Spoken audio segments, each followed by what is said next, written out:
Good morning. Welcome to international doctors club. IDCയിൽ കുറച്ച് ഡോക്ടേഴ്സിനെ പരിചയപ്പെടുത്താൻ വേണ്ടി വന്നതാണ്. കേരളത്തിൽ നിന്നുള്ള കുറച്ച് ഡോക്ടർമാർ. നമ്മൾ പ്രവാസികൾ നല്ല ട്രീറ്റ്മെൻറ്റ് നാട്ടിൽ നിന്ന് എടുത്തിട്ട്, ഉദാഹരണത്തിന് പറഞ്ഞാൽ നല്ല റൂട്ട് കനാലൊക്കെ ആയിരിക്കും, പക്ഷേ ചെറിയ ഫില്ലിങ് ക്രാക്ക് വന്നു, അതിൽ മൈക്രോ ലീക്കേജും ബാക്ടീരിയൽ ഇൻവേഷൻ വന്നിട്ട് പെയിനിന് ഇൻഫെക്ഷൻ വന്നിട്ട് പല്ലെന്നെ എടുത്ത് കളയേണ്ട അവസ്ഥ വന്ന് കണ്ടിട്ടുണ്ട്. പിന്നെ ക്രൗൺ ആൻഡ് ബ്രിഡ്ജസ് ലൂസായിട്ട് അത് നാട്ടിൽ പോയി ഫിക്സ് ചെയ്യാന്ന് പറഞ്ഞിട്ട് കുറച്ച് കാലം അങ്ങനെ വെക്കും. നാട്ടിൽ പോയാൽ അതിൽ ഒക്ലൂഷൻ തെറ്റിയിട്ടുണ്ടാവും. ചിലപ്പോൾ ആ ക്രൗൺ ആൻഡ് ബ്രിഡ്ജസ് ചവറ്റുകൊട്ടയിൽ ഇടേണ്ട അവസ്ഥ വരെ വന്നിട്ട്. പിന്നെ അലൈനേഴ്സ് ആണെന്നുണ്ടെങ്കിൽ അറ്റാച്ച്മെന്റ് ലൂസനോ അല്ലെങ്കിൽ കാൽക്കുലസ് അല്ലെങ്കിൽ പ്ലാക്ക് അതിൻ്റെ ഇടയിൽ വന്നിട്ട് ഡിസൈഡ് മൂവ്മെന്റ് നടക്കാതെ വരിക, അതല്ലെങ്കിൽ ട്രീറ്റ്മെൻറ്റ് പ്രൊലോങ്ഡ് ആയി പോവുക, ഇംപ്ലാന്റ് ലൂസനിങ്, ജസ്റ്റ് സ്ക്രൂ ലൂസനിങ്ങേ ഉണ്ടാവുള്ളൂ.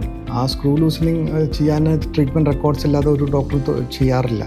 അപ്പോൾ IDCയിലെ എല്ലാ ട്രീറ്റ്മെൻറ്റ് റെക്കോർഡ്സും നമുക്ക് അവൈലബിൾ ആണ്.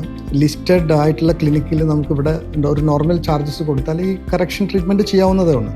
അപ്പോൾ ഞാൻ ഡോക്ടേഴ്സിൻ്റെ ഡീറ്റെയിൽസും കോൺടാക്ട് നമ്പേഴ്സും, നാട്ടിൽ കോൺടാക്ട് ചെയ്യേണ്ട നമ്പറും ഇവിടെ കോൺടാക്ട് ചെയ്യേണ്ട നമ്പറും ഞാൻ താഴെ കൊടുക്കുന്നുണ്ട്. Okay, thank you so much.